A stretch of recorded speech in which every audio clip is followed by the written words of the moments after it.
Hey, Sean. Just curious if you have an update you can provide on either Quinn Miners and whether he'll be back in Denver today, and also on if you know the severity of Nick Benito's knee injury. Yeah, Quinn will be back today, and then that's really any update we have. Go ahead, Eric. Hey, Coach, wanted to ask a big picture question using the Trautman touchdown as an example. I know you've called this an imperfect game, but when you've got a play like that you draw it up, you practice it, and then it works as intended and a guy's schemed wide open, what's that moment like for you as a play caller, as a play designer? It's a great question. I would say, God, I don't want to sound shallow, but there's nothing better. In other words, that's like you're seeing something on film from a playoff game a year ago. Sometimes it might be a clip you see 2 years prior, and you're counting on human behavior, and you're counting on them seeing something and reacting a way in which you think they're going to, and so it was a play that came off of a 4th and 1 against Jacksonville last year in the playoffs, and you're rewinding it, and all of a sudden you see something, and then you begin to tinker with it, you put it in. And the challenge, honestly, as a play caller, is you really have to be true to the situation. It can't, if I'm guilty or any of us are guilty of something, it'd be like you're wanting to open it too quickly. It's not ready. So it has to be the right situation. And I felt like at 3rd and 1, with the lead late in the game, it was kind of a similar situation. Got to have it, if you will. But it's something you're constantly looking at for the players, because they're going to have to make some Russell, Cortland, Sutton play, like that 50-yard touchdown. Like, that's player. That's not play design, right? And so as coaches, you're trying to come up with ways to make it easier for them. Like, I'm getting ready right now, right when we get on this phone. All right, you ready? 63 touchdowns were scored in the NFL this weekend, and they're right in front of me on a computer, and I'm going to start at the 1-yard line. And then of these 63, I might tag 18 that I would say are really good design.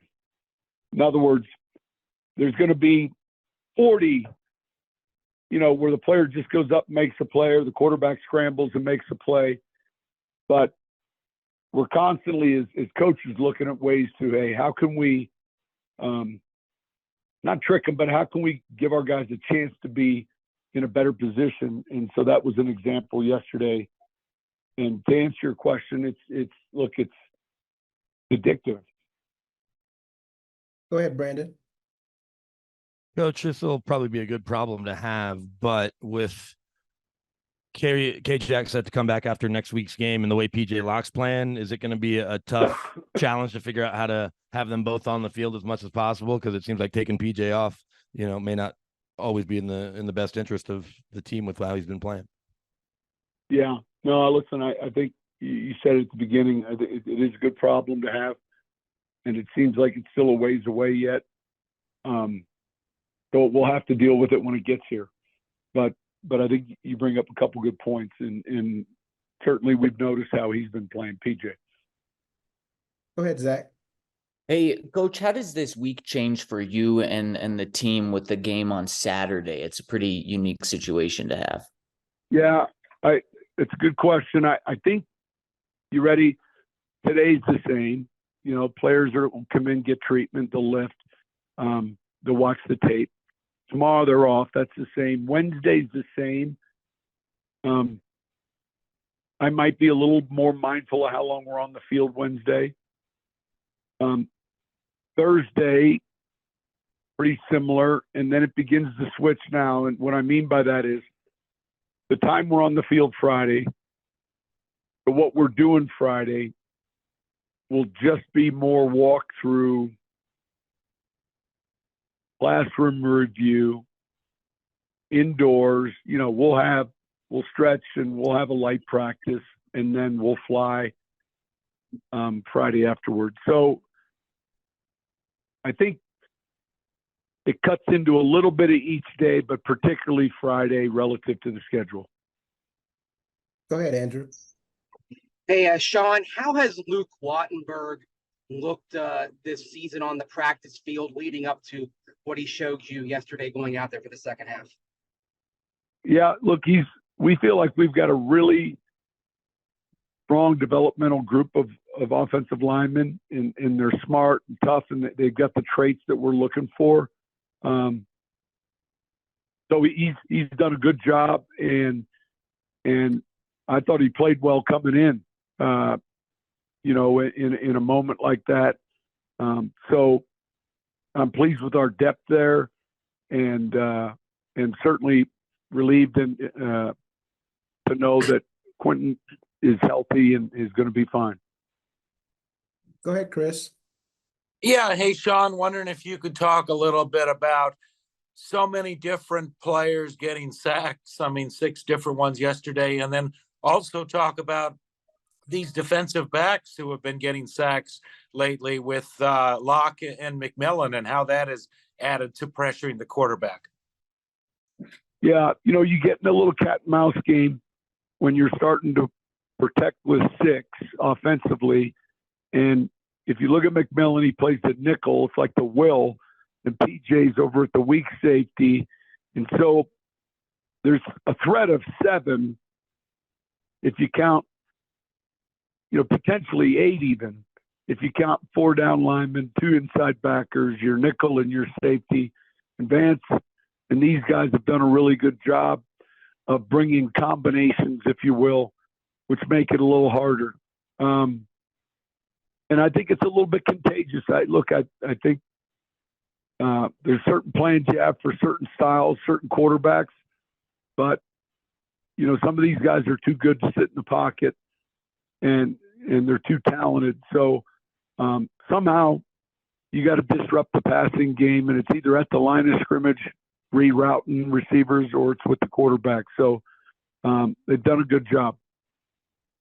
Go ahead, Troy. Coach, that play that you mentioned, that the Trautman touchdown, it looked like, I don't know, shades of wing T. Do you shelve some of those plays and keep them stashed away too as the year goes on, or is it very unique to the upcoming opponent where you're trying to play like that? It's opponent specific. Look, you have to go back and look at 4th and 1 Jacksonville last year. Okay. And so what happened was, it's 4th and 1. Jacksonville's down 2.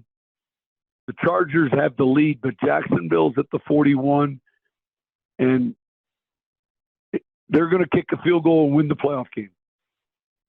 But it's at the 41. It's 4th and 1, so they can't kick a field goal from there. And it kind of looks like a quarterback sneak formation, and they run it outside with ADM. And they make a big play, 20-some yard gain. They're going to be on a knee, kicking a field goal. They go home winners. And so there's a clip you see, and then you look at it, you're like, you notice something. So it's not like, oh, let's pull out the wing T play pass this week. It's more opponent specific, I think, to your question, relative to a look that they've seen, and you're counting on a reaction relative to the look they saw not too long ago. Does that make sense?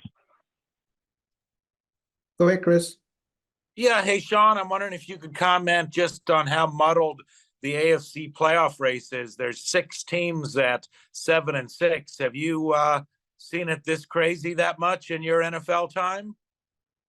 I'm sure we've seen it like this either in the NFC or the AFC, but I can't recall having been a part of it. Obviously, we're a game out in our division, and that's how we're looking at it. So, we kind of talked about this last week. This next quarter poll is going to obviously define a lot for a lot of teams, and fortunately, we're one of those teams. And we just got to focus on the next job. But it is unusual. I think it probably comes up a little more than we think. and moves around from the NFC to the AFC. And look, it makes it exciting for the fans and certainly for the TV. Go ahead, Arnie. Hey, Sean, a couple of times earlier this season, you have referenced your admiration for the Detroit Lions and the way they turned things around starting last year and carried it over into this year. Was that admiration more than just that turnaround? Was it grittiness or anything else, the traits that they displayed? No, it was all the above. And it goes back to the relationship I have with their head coach. I was in New York when we drafted Dan and was the offensive coordinator. And then when I ended up in Dallas, I was part of the reason we were able to sign Dan as a free agent to the Cowboys. And then eventually I signed Dan to the Saints. He got injured. That's where his career ended. And then eventually I was able to sign him as an assistant coach. And so he's a close friend and a fantastic coach and someone I've always enjoyed working with.